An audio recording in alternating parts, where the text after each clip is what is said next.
Welcome back दोस्तों, आपका मेरे YouTube चैनल में फिर से स्वागत है। हमने अपने पिछले मैनेजरियल इकोनॉमिक्स के लेक्चर के अंदर कवर किया था सर्कुलर फ्लो ऑफ इनकम, जिसके अंदर हमने 2 सेक्टर, 3 सेक्टर और 4 सेक्टर मॉडल को समझने की कोशिश की थी कि कैसे इनकम जो है वो फ्लो करती है with regards to other factors जो उसके साथ रिलेटेड होते हैं, जैसे टैक्सेस हो गए, जैसे इंपोर्ट्स एंड एक्सपोर्ट्स हो गए 4 सेक्टर मॉडल के अंदर। आज हम अपने अगले टॉपिक पर शिफ्ट करेंगे जिसका नाम है मल्टीप्लायर। बहुत छोटा लेकिन बहुत ही इंटरेस्टिंग टॉपिक है। ये कहता है कि किस तरह से डिमांड के अंदर कोई भी चेंज होता है जब, तो आपकी जो इनकम या एक्सपेंडिचर है उसके ऊपर किस तरह का मल्टीप्लायर यानी कि मल्टीप्लिकेटिव इफेक्ट होता है, वो यहां पर समझने की कोशिश करेंगे। तो बिना किसी देरी के स्टार्ट करते हैं अपना आज का टॉपिक मल्टीप्लायर। लेकिन उससे पहले अगर आपको मेरा जो कंटेंट है या जो मेरा पढ़ाने का तरीका है वो पसंद आता है तो please like, share and subscribe जरूर कीजिएगा। आइए स्टार्ट करते हैं मल्टीप्लायर से क्या होता है और कैसे इसको कैलकुलेट करने के क्या तरीके हैं और डायग्रामेटिकली इसको किस तरह से प्रेजेंट किया जाएगा, तो समझते हैं। द कीनीजियन थ्योरी, तो ये मल्टीप्लायर जो था वो किसने दिया था? कीन्स ने दिया था, जॉन मेनर्ड कीन्स ने। was proposed to understand the income output and employment relation। तो ये जो थ्योरी थी मल्टीप्लायर की, इन्वेस्टमेंट मल्टीप्लायर कह लीजिए या इसको इनकम मल्टीप्लायर कह लीजिए, क्योंकि दोनों ही फैक्टर इसके अंदर आएंगे। तो वो सारी चीजें जो है किस लिए की गई थी? इसलिए ताकि जो इनकम है, आउटपुट है और एम्प्लॉयमेंट है, इन तीनों के बीच में एक रिलेशन, एक टेक्निकल रिलेशन स्टेट किया जा सके। Here multiplier acts as a tool of income circulation. तो इनकम सर्कुलेशन का ही एक टूल माना जाएगा यहाँ पर। It also helps in analysing business cycles. It was called as investment multiplier by Keynes, whereas others called it income multiplier। तो इन Keynes के द्वारा इसको investment multiplier कहा जाता है और बाकी जो अदर इकोनॉमिस्ट हैं उनके द्वारा इसको क्या कहते हैं? Income multiplier. तो इसको किस तरह से स्टेट करते हैं आइए देखते हैं। ये तो है इनकम। इनकम क्या होती है? आपकी कंजम्पशन प्लस इन्वेस्टमेंट, यानी कि जैसे मान लीजिए आपको जो है आपने अ, मैंने आपको जो पहले एग्जांपल दिया था 60,000 आपने जो है कंजम्पशन के ऊपर खर्च कर दिया, चाहे वो रेंट पे किया, चाहे इलेक्ट्रिसिटी बिल पे किया, चाहे फूड या ट्यूशन एजुकेशन के ऊपर खर्च करा, बट वो आपने कंज्यूम कर लिया। So that is your consumption. Plus आपकी 40,000 रुपए जो बच गए थे, ये मैं प्रीवियस एग्जांपल ले रहा हूँ जिसमें मैंने इनकम आपकी कितनी मानी थी? 1 लाख रुपए। तो वही चीज यहाँ पर कर रहा हूँ कि 60,000 आपने उसके अंदर से खर्च कर दिया था, यानी कि कंज्यूम कर लिया था। वो खर्च क्या बदले में उसके कोई गुड्स मिले ना, सर्विसेज मिली, तो वो आपने क्या की? कंज्यूम की। और 40,000 जो बच गए थे वो आपने क्या करा? वो कहीं इन्वेस्ट कर दिए, चाहे सेविंग बैंक्स में किए, चाहे सेविंग अकाउंट में किए, चाहे एफडी में किए, चाहे म्यूचुअल फंड्स में करे या कहीं पर करे, बट वो आपने अपने पास ना रखे, वो कहाँ इन्वेस्ट कर दिए? कहीं दूसरी जगह, जिसके ऊपर आपको कैपिटल एप्रिसिएशन मिलेगा या इंटरेस्ट मिलेगा। तो 40,000 रुपए आपने वो इन्वेस्ट कर दिए, तो आपकी कुल इनकम कितनी हो जाएगी अब? 1 लाख रुपए। तो ये इनकम का फॉर्मूला बन जाता है आपका। यहाँ पर इसको रिप्रेजेंट कैसे करते हैं? इनकम को लिखा जाता है वाई से, कंजम्पशन लिखी जाती है सी से और इन्वेस्टमेंट लिखी जाती है आई से। तो सिंपल है, Y is equal to consumption plus investment, Y is equal to C plus I. तो एज सिंपल एज दैट, ये आपका इनकम को स्टेट करने का फॉर्मूला है। आइए देखते हैं आगे क्या कहा है। According to Keynes, initial increase in investment, initial increase in investment increases the final income. A rise or fall in effective demand has multiplier effect on both the income and the employment appeared in an economy। यानी कि demand के अगर में कोई change आता है, कोई rise हो रहा है, कोई फॉल हो रहा है डिमांड के अंदर, मार्केट डिमांड के अंदर या एग्रीगेट डिमांड के अंदर, तो हमारा जो इसका इफेक्ट है वो इनकम और एम्प्लॉयमेंट के ऊपर क्या हो जाएगा? मल्टीप्लाइंग इफेक्ट हो जाएगा। ये सारी जो मल्टीप्लाई शब्द है ना, इसको हम धीरे धीरे करके अनकवर करेंगे, आप टेंशन मत लीजिए। अभी बस एक बार साथ साथ चलते रहिए। कह क्या रहे हैं कि एग्रीगेट डिमांड या डिमांड के अंदर कोई भी राइज एंड फॉल, यानी कि उसके अंदर कोई भी चेंज आते हैं तो उसका जो इफेक्ट होता है वो मल्टीप्लाइंग फॉर्म में होता है, ना तो एडिशन में, ना सब्ट्रैक्शन में, ना डिवीजन में, मल्टीप्लीकेशन फॉर्म में होता है। किसके ऊपर? इनकम और एम्प्लॉयमेंट के ऊपर। ये लिखा है यहाँ पर delta Y is equal to K delta I, यानी कि जो आपका के है, के क्या है आपका? मल्टीप्लायर। वाई क्या थी आपकी? इनकम। के क्या है आपका? मल्टीप्लायर। सी क्या थी? कंजम्पशन। आई क्या थी आपकी? इन्वेस्टमेंट। तो यहां पर क्या लिखा है? K is equal to delta Y divided by delta I. मैंने इसी को जो है इस तरह से रिप्रेजेंट कर दिया है। देखो कि यहाँ है, ये डेल्टा आई यहाँ चला जाएगा तो आपका ये फॉर्मूला बन जाएगा। ये क्या है? मल्टीप्लायर इज इक्वल टू, के आपका क्या है? Multiplier is equal to delta Y, यानी चेंज इन इनकम, डिवाइड करेंगे किससे? चेंज इन इन्वेस्टमेंट, यानी कि आपकी इन्वेस्टमेंट के अंदर जितना चेंज हुआ, जो नीचे आता है वो बेस होता है, तो इन्वेस्टमेंट के चेंज की वजह से आपकी टोटल इनकम के अंदर कितना चेंज आया, वो क्या होता है आपका? मल्टीप्लायर। यानी कि मल्टीप्लायर यहां पर क्या लिखा है? डेल्टा वाइज इंक्रीज और decrease any variation in investment and delta I is change in income. Formula तो ये ही है, इन्होंने गलत कर दिया यहाँ पर। इनकम जो है वो वाई होती है। हम्म। तो ये यही कह रहे हैं। तो के क्या है? के है multiplier is equal to change in income due to change in investment. ये यहां पर जो है थोड़ी मिस्टेक की गई है, इधर आना चाहिए इनकम और डेल्टा आई क्या है आपका चेंज इन इन्वेस्टमेंट। क्योंकि देखिए वाई हमारा इनकम होता है, यहाँ पर थोड़ी सी मिस्टेक कर दी गई है, कोई बात नहीं, उसको इग्नोर कीजिए, आप जो मैं बता रहा हूँ वो सुनिए। Multiplier is equal to change in income due to change in investment, क्योंकि ऊपर भी हमने यही पढ़ा है, आप देखिए initial increase in investment increases the final income, यानी कि इन्वेस्टमेंट के अंदर इंक्रीज होने की वजह से जो आपकी इनकम में इंक्रीज चेंज आ रहा है उसको क्या बोलेंगे आप, मल्टीप्लायर। तो वही चीज यहां पर बताई गई है, ये क्या कह रहे हैं, K is equal to delta Y by delta I, यानी कि multiplier is equal to change in income divided by change in investment. In other term multiplier is equal to the ratio of rise in income to the rise of investment. अब ये देखो यहां पर ठीक लिखा है, rise in income to the rise in investment, यानी कि rise in income to the rise in investment, यानी इन्वेस्टमेंट की वजह से जो राइज हो रहा है इनकम के अंदर। क्योंकि इनकम क्या है, इनकम तो एडिशन है ना किस चीज का, कंजम्पशन प्लस इन्वेस्टमेंट का। इन्वेस्टमेंट इंक्रीज करोगे तो आपकी इनकम इंक्रीज होगी, समझ रहे हैं ना। अगर आप जो पार्ट्स हैं जिनको ऐड कर रहे हैं उनको बढ़ा देंगे, थोड़ा उनको इंक्रीज कर देंगे, तो उन सब के जो टोटल बन जाएगा उनका, उन पार्ट्स का सम टोटल हो जाएगा, वो भी तो इंक्रीज कर जाएगा। लेकिन टोटल इनकम को इंक्रीज करने से पार्ट्स इंक्रीज नहीं होंगे, पार्ट्स को इंक्रीज करने से उनका सम टोटल इंक्रीज होता है। तो ऊपर जो थोड़ी मिस्टेक हुई थी उसको इग्नोर कर दीजिएगा, जो मैं बता रहा हूं आप उसको ध्यान रखिए कि इनकम के अंदर चेंज होगा किसकी वजह से, इन्वेस्टमेंट के बढ़ने या कम होने की वजह से, which is responsible for the rise in income. Thus, if investment in the economy increases by 2 crore and the income rises by 3 crore, then multiplier is 6 crore. देखो फिर से ऊपर क्या लिखा, चेंज इन इनकम कितना है, यानी पहले देखो ये कितना था, डेल्टा वाई, यानी कि चेंज इन इनकम कितना हो गया, 6 करोड़ कि देखो बढ़िया ना, द इनकम राइजेज, ये राइज क्या हुआ है, चेंज आया ना, बढ़ना क्या हो गया, चेंज आ गया, 6 डिवाइडेड बाय क्या था, डेल्टा आई, यानी कि चेंज इन इन्वेस्टमेंट, किसकी वजह से, कितनी इंक्रीज हुई इन्वेस्टमेंट जिसकी वजह से इनकम जो है वो 6 टाइम्स जो है बढ़ गई। तो मल्टीप्लायर मतलब सॉरी 6 करोड़ बढ़ गई, तो मल्टीप्लायर कैसे निकालेंगे, डिवाइडेड बाय डेल्टा आई जो कितना है 2, तो 2 को इससे काट देंगे, क्या बच जाएगा, 6 को 2 से काटने पे क्या बचेगा, 3, तो के हमारा क्या आ गया 3, तो यहां पर जो है ये निकल के आ जाएगा, यानी कि multiplier is change in income due to change in investment. तो वही यहां पर लिखा है, investment in the economy increases by 2 crore, 2 crore की इन्वेस्टमेंट बढ़ने से इनकम 6 करोड़ बढ़ गई, तो मल्टीप्लायर कितना हुआ, 6 डिवाइडेड बाय 2 3, वही चीज multiplier is 3। Keynes used the income multiplier to show the relationship of a small rise in investment to the final increase in the income। तो वही बोल रहे हैं ना कि इन्वेस्टमेंट के अंदर चेंज होने की वजह से फाइनल राइज किस में होगा, इनकम के अंदर होगा। The heavy spending would result in a great national income, जितना ज्यादा आप खर्च करेंगे उतना ज्यादा मार्केट में पैसा आएगा, उतनी ज्यादा खर्च करो, इन्वेस्ट करो, पैसा बाहर निकाल दो, उतना ज्यादा इनकम बढ़ जाएगी। Keynes investment multiplier is actually modification of cans employment multiplier. तो कैन्स जो थे वो एक और इकोनॉमिस्ट स्टैटिस्टिशियन थे, उन्होंने क्या दिया था, एम्प्लॉयमेंट मल्टीप्लायर दिया था, उसी को मॉडिफाई करके इन्होंने क्या दे दिया, investment multiplier. The value of multiplier is determined by the MPC, यानी मार्जिनल प्रोपेंसिटी टू कंज्यूम, यानी कि एक ऐसी कैपेसिटी, जो कंज्यूमर है उसकी ऐसी कैपेसिटी, उसकी प्रोपेंसिटी जिसमें जो वो खर्च कर सकता है किस लिए, कंजम्पशन के लिए। और मार्जिनल प्रोपेंसिटी जो कंज्यूम है वो किस तरह से निकाली जाती है, ये देखते हैं करना है। तो एमपीसी जो है हमारा वो क्या होता है, change in consumption divided by change in income. क्या बोल रहे हैं यहां पर, ये देखो ये चीज फ्रैक्शन में जब कोई चीज लिखी हो ना, तो ये चीज हमेशा समझना कि नीचे वाले जो चीज होती है ना वो बेस होता है, उसके बिहाफ पे जो चेंज किए जा रहे हैं वो ऊपर लिखा जाता है। जैसे यहां पर क्या लिखा गया है, डेल्टा वाई, यानी कि चेंज इन इनकम, तो और ऊपर क्या था, चेंज इन इन्वेस्टमेंट, की चेंज इन इन्वेस्टमेंट की वजह से चेंज इन इनकम जो बढ़ रही है, यानी कि इन्वेस्टमेंट के अंदर जो चेंज आ रहे हैं उसकी वजह से इनकम के अंदर जो चेंज आ रहे हैं वो कैसे रिप्रेजेंट किया जाएगा, इनकम को ऊपर लिखेंगे, मतलब चेंज इन इनकम को ऊपर लिखेंगे और चेंज इन इन्वेस्टमेंट को नीचे लिख देंगे। सिमिलरली अगर मुझे ये बताना है कि इनकम के बढ़ने की वजह से जो मेरी कंजम्पशन लेवल भी बढ़ रही है वो कैसे रिप्रेजेंट करूंगा, बढ़ क्या रहा है, पहले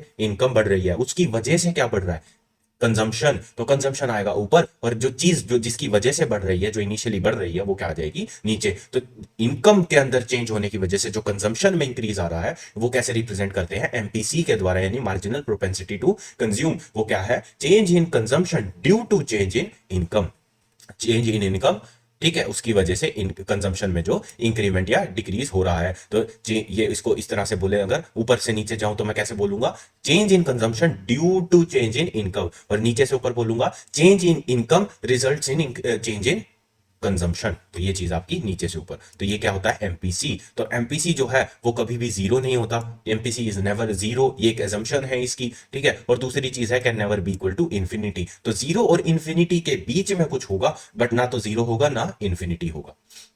इन practical sense the actual value of multiplier varies from 2 to 4। तो 2 से 4 के बीच में जो है मल्टीप्लायर की वैल्यू एग्जिस्ट करती है। ये चीज जो है प्रैक्टिकली देखा गया है। तो आइए देखते हैं, थोड़े रिलेशनशिप समझते हैं। तो y is equal to C plus I तो हमने देख लिया, यानी income is equal to consumption plus investment. इसी को रिफ्रेश किया गया है, यानी कि investment is equal to income minus consumption. फिर आता है कि इज इक्वल टू ये वही मल्टीप्लायर, देखो ये अब यहाँ पर ठीक कर दिया इन्होंने। ये देखो delta Y is increase in income due to increase in investment. K is equal to, फिर से वही चीज यहां पर लिख दी, K is equal to delta Y by delta Y minus delta C. अब delta Y minus delta C क्या होता है? इन्वेस्टमेंट ही तो होती है। वाई माइनस सी क्या था? इन्वेस्टमेंट। देखो ये रहा, y is equal to C plus I, Y I is equal to Y minus C. ठीक है, अब अगर ये क्या है, investment is equal to income minus consumption. Change in investment कैसे निकालेंगे? Change in income minus change in consumption से। सिमिलर इन्होंने इसी को रिफ्रेश कर दिया, डेल्टा वाई यानी कि change in income due to change in income minus change in consumption which is equal to change in investment यानी डेल्टा आई। तो ये चीज यहां पर आ गई। तो अब ये देखिए, एक होता है हमारा K is equal to one divide, K is equal to one by MPS. MPS क्या था? एमपीसी क्या था? Marginal propensity to consume. MPS क्या है? Marginal propensity to spend. और वो कैसे निकालते हैं? वन माइनस एमपीसी करके, यानी कि MPC plus MPS is equal to one. ये चीज याद रखना हमेशा, ना तो वो जीरो था ना इन्फिनिटी था। कौन? एमपीसी। सिमिलरली एमपीएस भी ऐसे ही रहेगा, यानी कि marginal propensity to consume MPS plus MPC is always equal to one. तो ये चीज याद रखना। और मुझे कोई भी अगर एक चीज निकालनी है तो मैं सिंपली दूसरी को यहां से माइनस वन में से माइनस कर दूंगा। तो वन से ज्यादा नहीं हो सकता इनमें से कुछ भी। वर्किंग ऑफ मल्टीप्लायर, तो ये चीज आई होप आपको अब समझ में आ गई होगी, इसके अंदर कोई टेक्निकलिटी नहीं है। यहां थोड़ी सी मिस्टेक की गई थी, आप प्लीज इसको जो है मैं इसको ना एनोटेट करके दोबारा से रीअपलोड कर दूंगा आपके टेलीग्राम चैनल के, यानी कि इसके अंदर करेक्शन करके आपको रीअपलोड कर दूंगा, ताकि आप जब पढ़े इसको तो आपको ये दोबारा से मिसअंडरस्टैंडिंग यहाँ पर ना हो। Working of multiplier through the instrument of multiplier, income propagation occurs due to original investment। वही कह रहे हैं ना, ओरिजिनल इनिशियल इन्वेस्टमेंट में जो बदलाव किए गए उसकी वजह से जो हमारी टोटल इनकम के अंदर बदलाव आए, वो चीज यहाँ पर बताई गई है। A new investment cause a rise in consumption by increasing the demand due to increased income. तो ये चीज सारी क्या है? एक लूप बन जाता है। देखो वहां पर क्या था? साइकिल बोला गया था ना ऊपर, बिजनेस साइकिल या ये कुछ इनकम सर्कुलेशन और बिजनेस साइकिल। तो ये वही चीज बता रहे हैं हम। देखो इन्वेस्टमेंट अगर बढ़ती है तो कंजम्पशन बढ़ जाती है, कंजम्पशन बढ़ती है तो डिमांड बढ़ती है, और डिमांड क्यों बढ़ती है? क्योंकि इनकम इंक्रीज हो गई है। तो वही चीज यहां पर बता दी है, investment causes rise in consumption by increasing the demand due to increased income. ये सारी चीजें आपस के अंदर रिलेटेड है। इन्वेस्टमेंट बढ़ेगी, इनकम बढ़ेगी, इनकम बढ़ेगी तो कंजम्पशन बढ़ेगी, कंजम्पशन बढ़ेगी तो डिमांड बढ़ जाएगी। उसके बाद आते हैं कि ये दो कॉन्सेप्ट है, एक स्टैटिक कॉन्सेप्ट है, एक डायनामिक कॉन्सेप्ट है। आइए इनको भी एक बार देखते हैं। तो स्टैटिक कॉन्सेप्ट क्या कहता है? Final change in income result from change in investment. यही चीज तो हम पढ़ते आ रहे हैं कि जो फाइनल चेंज है इन्वेस्टमेंट इनकम का, वो किसकी वजह से होता है? चेंज इन इन्वेस्टमेंट की वजह से। तो इसको कैसे लिखते हैं? The multiplier is a two edge sword, it will cut from for you और against you, it will amplify downward decrease in investment. तो ये क्या कह रहे हैं कि ये टू एज्ड स्वॉर्ड है, यानी कि या तो ये आपके लिए लड़ेगी या आपको मारेगी। तो ये दो काम इसको करने हैं। तो मान लीजिए एनपीसी जो है हमारा क्या है? 1/2। मार्जिनल प्रोपेंसिटी टू कंज्यूम क्या है हमारा? 1/2। और इन्वेस्टमेंट कितने की है? 20 करोड़ की। तो के कितना हो जाएगा? 2। के कैसे निकालते थे? के था 1/1 जो है एनपीएस। तो 1/1 अगर 2 लिखूंगा तो मेरा के कितना आ जाएगा? 2। तो ये चीज तो आपको आई होप समझ में आती होगी। तो के कितना आ गया हमारा? 2 आ गया। उसके बाद क्या है? It means the increase in income is 20 multiplied by. तो मल्टीप्लायर यानी कि देखो ये क्या किया इन्होंने, हमारे पास के था, हमारे पास इन्वेस्टमेंट थी डेल्टा आई, हमारे को क्या निकालना, इसे क्या निकाल दिया हमने? Delta Y. तो ये फॉर्मूला जो यहाँ पर कहाँ दे रखा है? ये दे रखा है कहीं पे नहीं, ये वाला ये रहा, डेल्टा वाई यानी change in income is equal to K multiply. अब बस इस चीज को याद रखिए, इस चीज को याद रखिए आप, K is equal to change in income due to change in investment. इस जो भी चीज आपको फिर क्वेश्चन में दी मिले, अगर क्वेश्चन आए इसका या आपको कभी एक्सप्लेन करना पड़े, तो सिंपली रिमेंबर दिस फॉर्मूला कि multiplier is equal to change in income due to change in investment. अब इसके अंदर से आपको कोई भी दो चीजें भी पता है तो आप उसको तीसरी चीज आराम से कैलकुलेट कर सकते हैं घुमा फिरा के। यूनिटरी मेथड है, इसमें तो कोई ज्यादा टेक्निकलिटी है नहीं। आइए इसको डायग्रामेटिकली समझते हैं हम। देखो ये हमारा इन्वेस्टमेंट है, इधर ये इन्वेस्टमेंट है और ये हमारी इनकम है। ठीक है, उसके बाद ये हमारा क्या है? ये है हमारा एग्रीगेट सप्लाई कर्व। ठीक है, ऊपर क्या पढ़ा था हमने? ऊपर क्या पढ़ा था यहाँ पर? ये रहा, न्यू इन्वेस्टमेंट कॉजेज राइज इन दी कंजम्पशन। क्योंकि इन्वेस्टमेंट की वजह से इनकम बढ़ रही है, इनकम की वजह से कंज्यूम ज्यादा कर रहा है आदमी, जितना ज्यादा इनकम बढ़ती जाएगी उतनी कंजम्पशन भी तो बढ़ेगी, उतनी मेरे को नई नई चीजें चाहिए होंगी, ठीक है। वो कंजम्पशन बढ़ेगी तो मार्केट में डिमांड बढ़ेगी, और डिमांड बढ़ेगी तो प्रोडक्शन बढ़ेगी, तो ये सारी चीजें आपस में इंटर रिलेट करने की कोशिश की गई है। ये देखो एग्रीगेट सप्लाई कर्व है जो आपका ऐसे इंक्रीज करता जा रहा है। सिमिलरली आपका एग्रीगेट डिमांड कर्व है वन, ये आपका AD1 है, ये इंक्रीज हुआ है और ये डिक्रीज हुआ है। Also the multiplier is the ratio of increase in income, ये तो बार बार वही चीजें बार बार बोली जा रहे हैं। ये देखो फिर से अगर हमारा क्या था 40 करोड़, हमारा क्या आ गया डेल्टा वाई आ गया, ये कितना था डेल्टा आई था, तो ये 40 करोड़ आ गया, डिवाइड कर दो इसको 20 करोड़ से, यानी कि change in income divided by change in investment, तो फिर से हमारा क्या मल्टीप्लायर आ जाएगा 2, तो जो यहाँ पर ऑलरेडी गिवन था।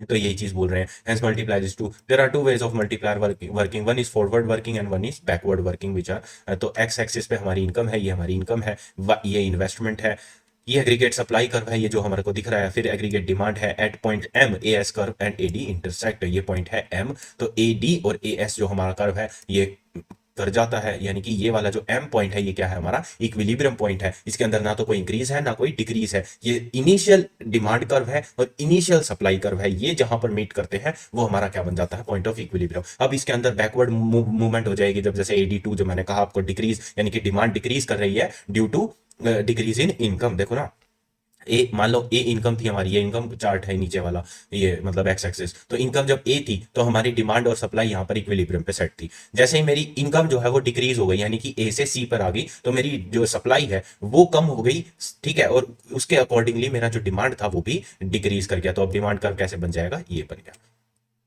क्योंकि अब तो मेरी इनकम कम हो गई है, इनकम कम हो गई है तो कंजम्पशन कम हो गई है, और कंजम्पशन कम हुई है तो डिमांड कम हो जाती है। तो सिमिलरली जब इनकम बढ़ जाएगी यानी कि फॉरवर्ड वर्किंग, तो उस हिसाब से मेरा जो ए से, यानी कि मेरे को मान लीजिए पहले 1 लाख रुपए तनख्वाह मिलती थी, अब 2 लाख मिल रही है, तो मेरी डिमांड फिर से इंक्रीज कर गई। तो डिमांड जो इंक्रीज करेगी तो अब जो है उसी कॉरेस्पॉन्डिंग अपने सप्लाई कर्व पे इंटरसेक्ट कर जाएगी। तो ये चीजें तो आई होप आपको समझ में आती हैं, इसके अंदर कोई भी टेक्निकलिटी नहीं है।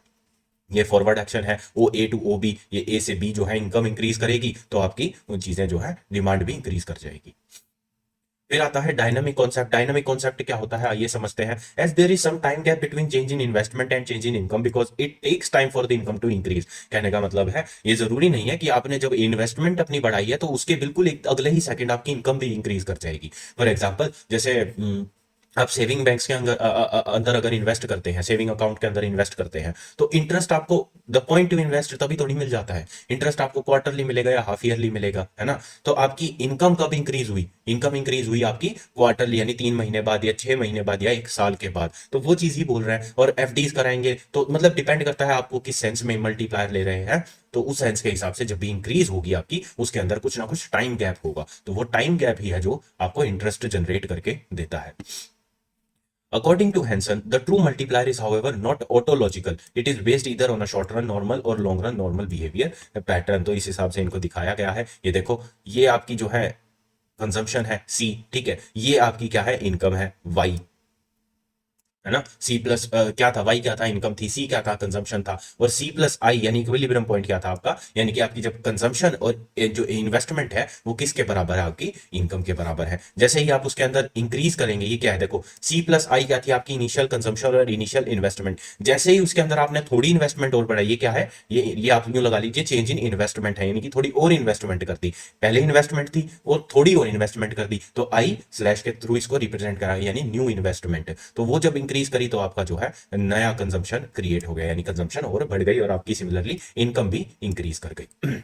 इतना चीज समझ में आई, यानी कि जब सी प्लस आई पे थे, जो इनिशियल कंजम्पशन और इनिशियल इन्वेस्टमेंट थी उस पे क्या था, आपको Y1 रिसीव हो रहा था, यानी कि नॉर्मल जो इनकम थी। जैसे ही आपने अपनी जो इन्वेस्टमेंट है वो इंक्रीज कर दी, ठीक है, यानी नई इन्वेस्टमेंट कर दी उसके अंदर, मान लीजिए पहले आपके अंदर क्या था, पहले आप सेविंग बैंक्स में इन्वेस्ट कर रहे थे, अब आपने थोड़ा पैसा और कहीं से अरेंज करके क्या नाम है आपकी एफडीज के अंदर भी इन्वेस्ट कर दिया, तो वो नई इन्वेस्टमेंट हो गई, तो उससे आपकी इनकम बढ़कर क्या हो गई, Y2 पर पहुंच गई। तो वो चीज यहां पर बताई गई है, डायनामिक है।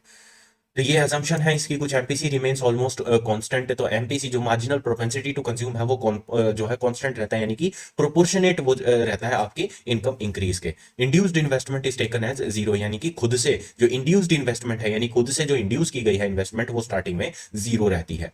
The production of consumer good depends on their effective demand. There is no government activities like taxation. तो ये देख रहे हो, ये चीज बोगस है, बहुत ज्यादा टैक्सेशन नहीं है, जबकि टैक्सेशन होता है। There is no delay faced for the expenditure after income is received. जैसे इनकम मिली, एक्सपेंडिचर कर दिया, तो वो चीज यहाँ पर डिले नहीं है। इकोनॉमी इज कंसिडर क्लोज है, क्लोज इकोनॉमी है, तो वो भी नहीं होता है। तो ये सारी चीजें जो है एजम्पशन के बेसिस पर थ्योराइज की गई। उसके बाद आते हैं इंपॉर्टेंस क्या है, the concept of multiplier enriched economy के। तो ये चीजें जो है, multiplier has been a good significance in the economy investment, and thus as an indicator of employment tells us that a small investment leads to many fold increase in the investment and employment and thus in income। आप कहीं invest करते हैं, investment से वो company establish होती है, expand करती है, वो जब बिजनेस एक्सपेंड करेगा तो नई एम्प्लॉयमेंट जनरेट करेगा। It is very important for understanding business cycle. It is useful tool for implementing employment policies to know the result। Leakages क्या होते हैं, सेविंग, मैंने बताया ना आपको सेविंग क्या है, लीकेजेस है यहाँ पर थोड़े और मेंशन किए गए हैं। पेइंग ऑफ डेट्स, यानी कि जब आप कहीं से पैसा लेते हैं तो पैसा फ्लो करता है, लेकिन जब आप वो पैसा रिटर्न कर, देखो जब आप डेट लेते हो, जब आप डेट लेते हो तो आप उसके ऊपर रेगुलरली इंटरेस्ट पे करते हो, तो वो इंटरेस्ट क्या बन जाता है, आपका फ्लो ऑफ इनकम, मतलब उसके लिए तो फ्लो ऑफ इनकम हो गया, आपके लिए एक्सपेंडिचर हो गया, और यही क्या बन जाता है, आपका सर्कुलर फ्लो ऑफ इनकम। तो जब आप वो डेट पे कर देते हो, जब वो फ्लो ऑफ इनकम रुक जाता है, जब आपने फुल एंड फाइनल सेटलमेंट कर लिया, ना तो इंटरेस्ट पे हो रहा है, ना कुछ और पैसा आ रहा है जा रहा है, तो वो साइकिल जो है वहां पर रुक जाती है, तो वो क्या बन जाती है, लीकेजेस बन जाती हैं। इंपोर्ट्स जब आते हैं तो आपका वो चीज लीकेजेस बन जाती है। The part of increase income which is spent on imported good make an important leakage in multiplier working. Price inflation, hoarding, पैसा जो है अपने पास होल्ड करके रख लिया जिसके पास, मतलब जो अपनी पॉकेट में जिसको बोलते हैं सेव करना, जो एक्चुअल सेविंग जिसको बोलते हैं, वो buying and stock and securities. फिर आते हैं criticism. The basis of Keynes theory is very simple assumption that increase in income result in increase in consumption। Static nature of economy as described is not suited to the present dynamic world। तो ये चीजें तो आपने assumption में देख ही ली होंगी कि कितनी चीजें जो है यहाँ पर डिस्क्वालीफाई हो जाती हैं व्यूइंग द करंट सिनेरियो। जैसे कि इंड्यूस इन्वेस्टमेंट इज जीरो, ऐसा भी नहीं होता है, ठीक है। गवर्नमेंट टैक्सेशन नहीं है, डीले जो है वो है ही नहीं इनकम और एक्सपेंडिचर करने के अंदर, और economy is consider close here. तो ये सारी चीजें जो है एक्चुअली एग्जिस्ट करती ही नहीं है, तो वही क्रिटिसिज्म बन जाएंगी इनकी। It overlook the fact of induced investment, marginal profit is less and less about MPC, aggregate consumption. तो ये सारी चीजें हैं, ये कॉमन चीजें हैं, ये आप खुद से करेंगे तो आपको याद हो जाएंगी, इसके अंदर कुछ भी समझाने का नहीं है। तो एजम्पशंस है, उन्हीं को क्रिटिसाइज किया गया है, क्योंकि एजम्पशन जो है एक नॉर्मल कॉमन आदमी भी पढ़ेगा कि कोई टैक्स नहीं है, इकोनॉमी क्लोज नेचर की है, एक्सपेंडिचर और इनकम के अंदर कोई टाइम गैप नहीं है। ये सारी चीजें आप जैसे ही खुद पढ़ोगे आपको खुद रियलाइज हो जाएगा कि कितनी बोगस नेचर की है। मैंने बोला था ना ये शब्द जैसे ये पढ़े थे, तो वही चीज आपको भी रियलाइज हो जाएगी। इंपॉर्टेंट है ये चीजें, ये जो रिलेशन है आपका, मल्टीप्लायर क्या होता है, और ये करेक्शन जो है मैं आपको करके दे दूंगा, आप उसकी चिंता मत कीजिए। तो बस यही चीजें हैं, आप ये कर लेना, और मल्टीप्लायर का टॉपिक आपका पूरा होता है। अब आप अगले टॉपिक में हम कवर करेंगे अपना एक्सेलरेटर, वो भी समझेंगे क्या क्या होता है। तो कोशिश करते हैं इसको जो है इस वीक के अंदर खत्म करने की, ताकि आपके PYQs पे शिफ्ट कर सके, क्योंकि ऐसा बताया जा रहा है कि आपके फरवरी के जो सेकंड वीक है उसके अंदर आपके एग्जाम स्टार्ट होने की आशंका जताई जा रही है। तो देखेंगे उसके अंदर क्या कर सकते हैं। तो चलिए मिलते हैं अपने अगले लेक्चर में बिजनेस एनवायरनमेंट के लिए, तब तक के लिए रिवाइज कीजिए, मिलते हैं, धन्यवाद।